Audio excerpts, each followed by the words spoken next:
Why are we still playing Honkai Star Rail? Is it the attractive dudes, the attractive chicks? Probably. Honestly, they're all very good looking. I love them.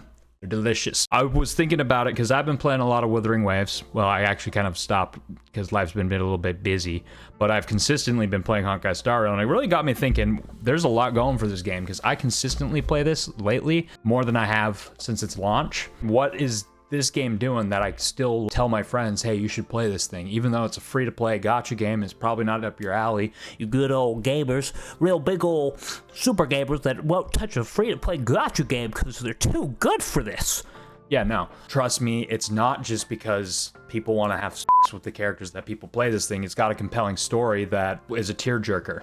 I've definitely had tears in this game because it's really good at doing that. No one's really addressing how miHoYo has really set this game up for success in ways that I didn't really think about till lately. I think there's like 4 main reasons why people keep coming back to this game and why they set it up so that they always are coming out with great stuff that people are looking forward to. And it all comes down to characters, baby. The characters, the team building, because this game isn't really about a turn-based strategy game where you're playing. Most of the time, y'all just click auto unless you're doing MOC 11 and 12.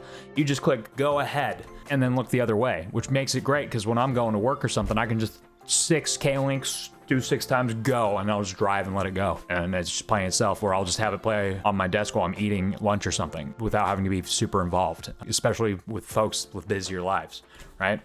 If you're a streamer, it's kind of funny because it's like, how do you feel content when the game plays itself? So sorry to you guys, but for us normal working folks out there, it's great. The first reason these characters are so compelling and keep the game going forward is they're number 1 on a 3-week release schedule and a 6-week patch cycle. Meaning every 21 days, you are going to get a new character to roll for and be excited about. That's a pretty short period of time. People get paid every other week.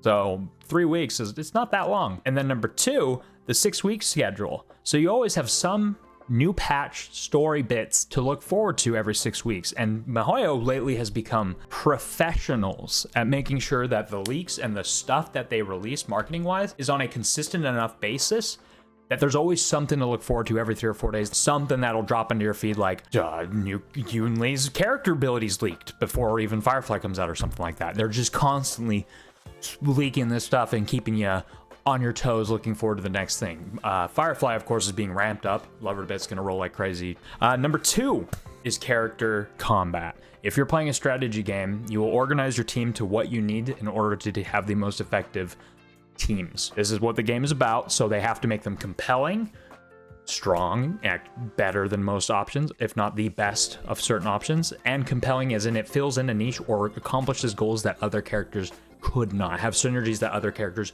do not. That's things they have to always try and strive for in order to make it so the strictly strategic-minded players always want the next character. Think of Boot Hill. I'm not a big fan of the Shark Teeth, but that dude, the break stuff, is crazy amounts of damage he does. It's so good with the Trailblazer, Harmony Trailblazer. It's a niche, it kills it, it's awesome.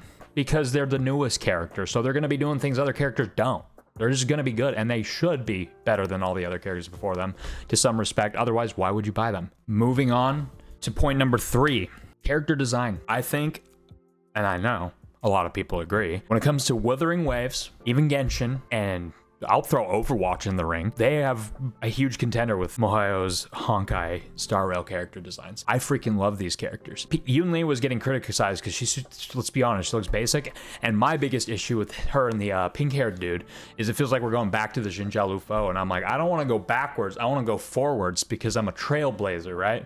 Or something like that. I don't know. I just don't like going to retreading design and ground we've already been on. Why do we need more so quickly? Am I crazy? Unless they're planning on doing like alternating European, Asian design, European, Asian design. But it was more like it went European with Belobog, Asian with Xinjiao Lufo, and then went to Disneyland in the 20s or 50s or something. And then we're apparently maybe going back to Xinjiao Lufo. I want to keep moving forward. I feel like we're on the Xinjiao Lufo and we're kind of like going backwards instead of trying to go somewhere new, which is kind of antithetical to the whole narrative of the game, which is trailblazing and going forward. Anyway, in general, like with Firefly coming out, everyone loves her to bits. Her design is pretty good and not like revolutionary in any sense, but they are all splendidly beautiful characters. They come out with characters that are either attractive in the conventional sense, as in you want to do naughty things with them. I see you dudes and chicks. I see you and I understand you. Or they come out with characters that are attractive in the, I like their design, I like who they are, and I want them on my team. Think of like Clara. She is so awesome, cute. She's got Svarog, which is a doomsday robot to blast people.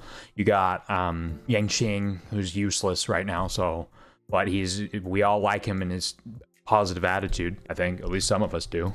And if you don't, like, man, he's just a kid. Calm down. It ain't that deep. I think character design, they have pretty much down to a science. If points number 1, where it's a good gameplay and strategic move, don't work, and number 2 don't work, where it's a good attractive character design that you like by itself, then the players get the third W of when these characters come out, and that's the story. And they are hell of a storytelling company. I am telling you, they have been popping off, man. I've been getting teary-eyed. I've loved how this 2.0, 2.1, 2.x has been turning out. It is amazing stuff. It is super good. Some of the best JRPG storytelling I've seen in my life. Straight up. Like, Trails in the Sky is the only thing I can think about that would be comparable to me in JRPG storytelling, where I'm like invested in the characters as much as I have been now. And shout out to anyone in the audience who's actually played that game, by the way. Niche. On the every 6-week schedule, they have to make a compelling story reason to get these characters, to get you emotionally invested in them in one way or another, to feel strong emotions towards these characters, which forces them from a financial standpoint to write the best stories they possibly can, to invest the players to pay more money. It's actually like in their selfish interest to make the best stories possible for these characters, which is awesome because for free-to-play people, you just get great stories. Sweet. For other people who want to pay or whatever, you get great stories and cool characters you want. It's a win-win. And they're just raking in dough because they've been doing it very successfully lately. So with those 3, what you're basically looking at is either gameplay-wise, you're going to be getting cooler, better characters, or ones that do things others cannot, or do them just straight up better. Number 2, you'll get attractive designs, some of the best looking designs in the industry, bar none. But I gotta pick a bone with the dude with the pink hair that's coming out, the fox guy. I think it's just the pants. I think he needs a new pair of pants and he'd look freaking dope.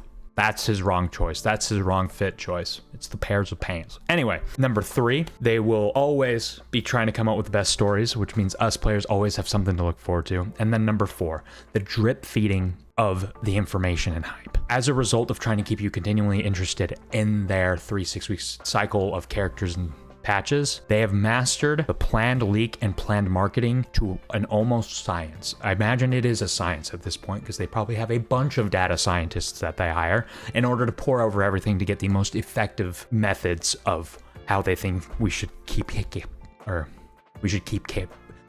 players engaged. Good Lord, was that hard to say, I guess. But I think they intentionally make leaks. They do all those things in order to make sure that you're still wanting to play the game. And I mean, it works. Every 3 or 4 days, I see something on my phone that's like, this character's abilities, this character's trailer, this character's this, blah, blah, blah. There's always something. Every 3 or 4 days, the game is always in the background, which is great.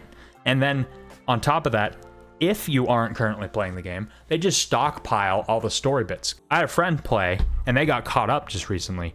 And the amount of things they get to have to do is crazy. The amount of story content just built up, and it's just like an encyclopedia. It's like binging like One Piece status, where it's just like there's just so much. It's awesome if you like the stuff, and it is all good stuff. But yeah, I think that a lot of people haven't talked about how this game just keeps people coming back, you know? And I think it's doing those fantastically. I'll be making more videos lately. I actually, if you notice, I have a new camera. I kind of move things around. I got a lot going on. I love interacting with y'all. It's just been a bit because you know how life gets crazy and you're just all of a sudden putting fires out everywhere. That's me. But I'm going to be back at it making more stuff because I think we need more positivity in this whole industry thing. I hope you guys have a great time. I will catch you on the next one.